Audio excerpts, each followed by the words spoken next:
Assalamualaikum warahmatullahi wabarakatuh. Salam budaya.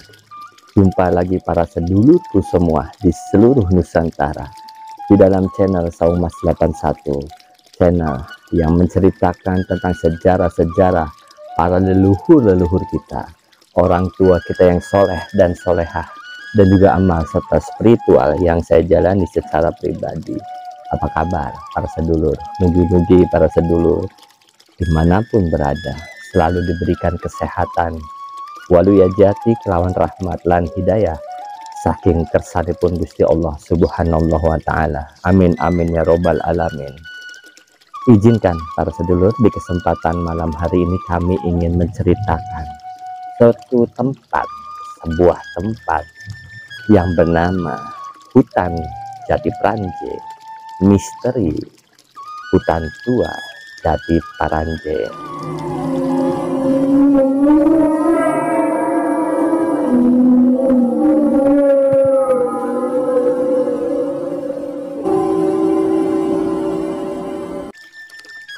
Bagi para sedulur yang baru menemukan channel Saumas 81, selamat datang dan selamat bergabung. Dan bagi yang sudah mensubscribe, like, dan juga menjalin silaturahminya di dalam sebuah komentar, saya secara pribadi mengucapkan matur suwun sangat. Mugi-mugi rezeki para sedulur apapun aktivitasnya selalu dipermudah oleh Gusti Allah, dan rezeki yang jauh didekatkan, yang di atas diturunkan, yang di bawah dinaikkan, dideraskan bagaikan air jam-jam yang terus menerus mengalir tiada henti. Amin amin ya robbal alamin. Bismillahirrahmanirrahim. Video ini saya buat sebelum Ramadan tiba, lebih tepatnya 4 hari sebelum bulan Ramadan, bersama adik saya yang sudah saya anggap adik sendiri, yaitu A. Agus, bersama rekannya. Kami menelusuri Jati Pranje, tetapi hingga jam 2:30 dan langit mulai gelap, kami tersesat di dalam hutan Jati Pranje. Akhirnya kami memutuskan untuk kembali lagi. Setelah kami kembali lagi, rekan dari adik kami berpamit untuk pulang. Hujan pun turun dengan lebatnya. Dan pada saat itu, setelah hujan reda, ketika kami ingin pergi, ingin pulang, di tempat motor yang kami titipkan di sebuah rumah, duduklah seorang laki-laki yang bernama Kang Amir. Akhirnya kami mengucapkan untuk berterima kasih karena sudah dititipkan motornya di halaman rumahnya, karena pada saat itu beliau tidak ada di rumah. Beliau bertanya maksud dan tujuan ke hutan Jati Pranje, dan saya menceritakan apa adanya karena ada suatu tugasan di dalamnya. Akhirnya beliau ingin mengantar kami ke tempat tujuan. Entah kenapa beliau ingin sekali, sedangkan beliau baru saja nyampai di rumah. Tapi beliau ingin mengantarkan kami. Katanya, mumpung masih sore, mangga. Alhamdulillah, makanya kami kembali lagi ke hutan Jati Pranje hari itu, dan pada saat itu juga setelah hujan mulai reda. Jalan setapak yang kami telusuri, langkah demi langkah, dengan nafas yang tersengal, semakin sesakan dada.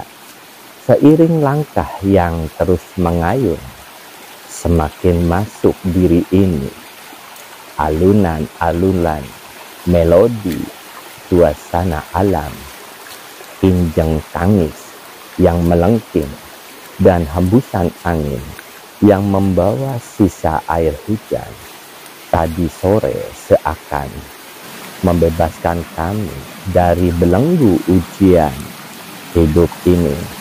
Tenang, nyaman, dan syahdu.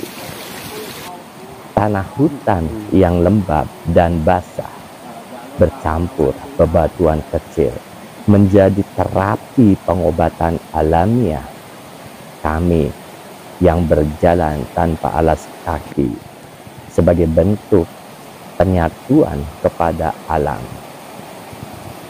Terdengar suara aliran air sungai. Tak terasa kami sampai di sini. Ya, sungai yang airnya deras, gerbang pertama yang harus kami lalui.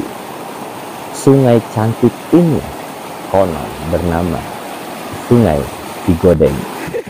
Satu persatu batu di tengah sungai kami titi dengan teliti dan penuh kehati-hatian.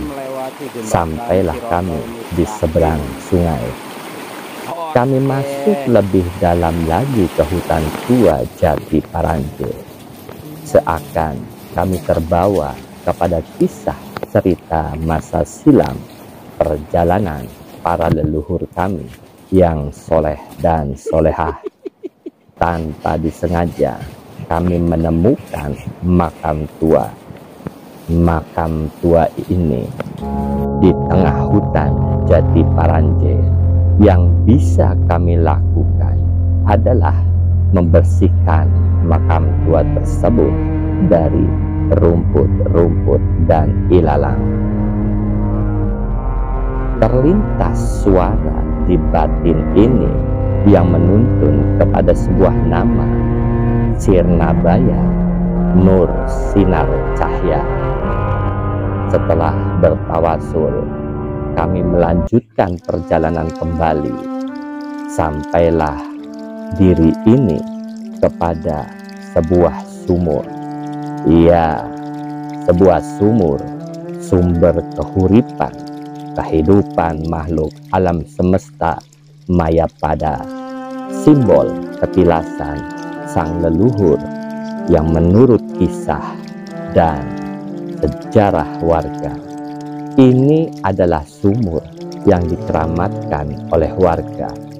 Tempat petilasannya Syekh Hanafi, hasil karya Syekh Hanafi yang diridhoi oleh Gusti Allah untuk anak putu penerus yang datang ke hutan tua Jati Paranje.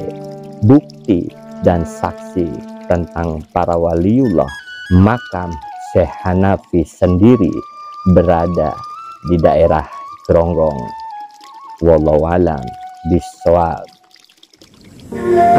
Pada zaman dahulu di kota Cirebon terdapat sebuah tempat yang dikenal dengan Bukit Jati Paranje atau Hutan Tua Jati Paranje.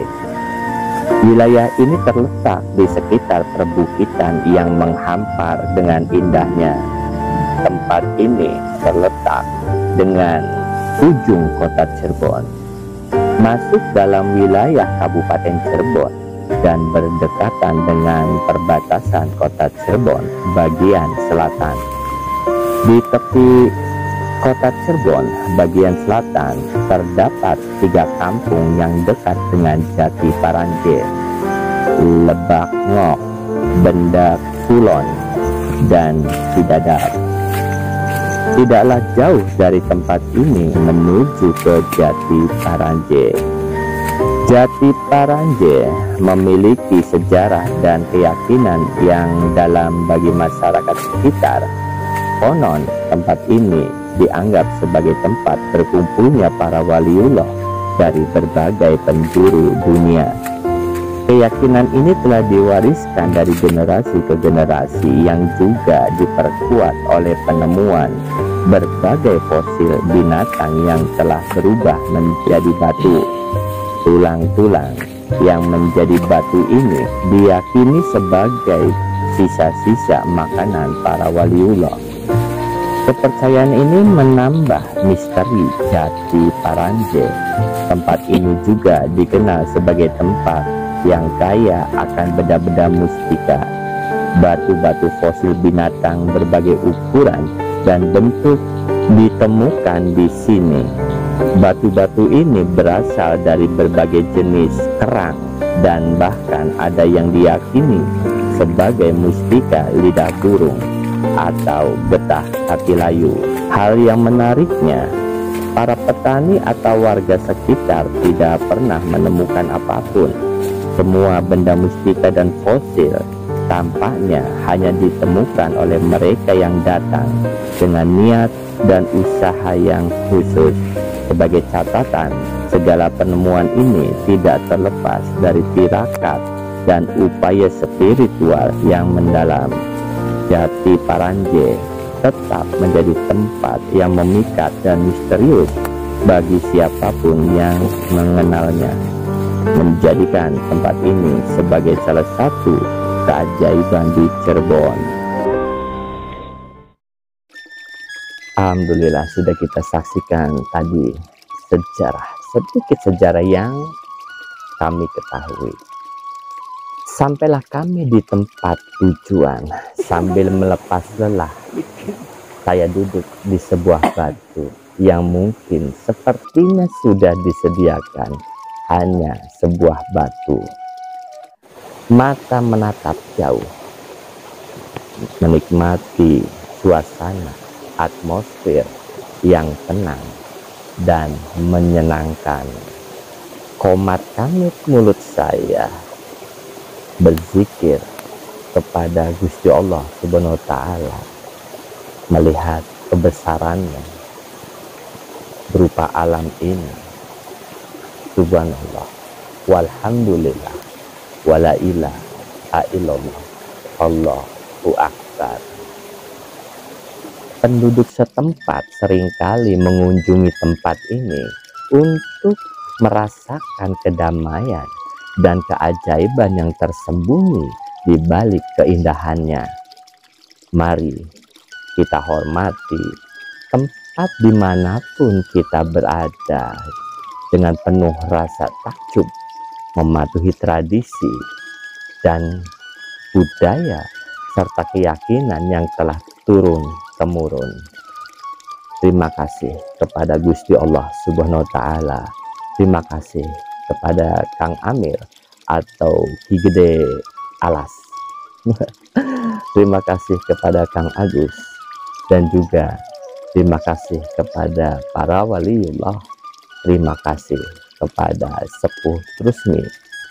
Sebelum saya berkunjung ke sana, Sepuh Trusmi sudah menitipkan sebuah kenang-kenangan dari Jati Pranje, yaitu 2 buah batu mustika. Yang pertama, mustika walet. Mungkin seperti ini para sedulur, agak sedikit tidak terlihat ya, mustika walet. Dan juga yang saya pakai ini adalah getah Katilayu, batu getah Katilayu.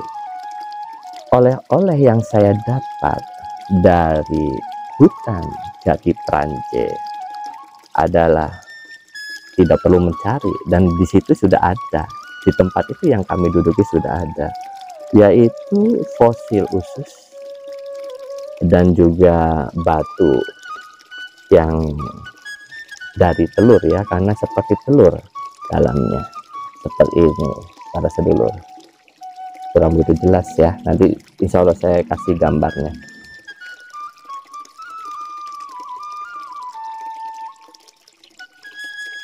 Alhamdulillah para sedulur, itulah perjalanan yang kami jalani di hari itu di hutan tua Jati Pranje. Pula pamit, mudah-mudahan ada manfaat di balik cerita ini. Jaga dan lestarikan, jangan dirusak. Pula mohon maaf jika ada salah munalan munikula dalam menyampaikan. Pula pamit. Assalamualaikum warahmatullahi wabarakatuh. Salam budaya.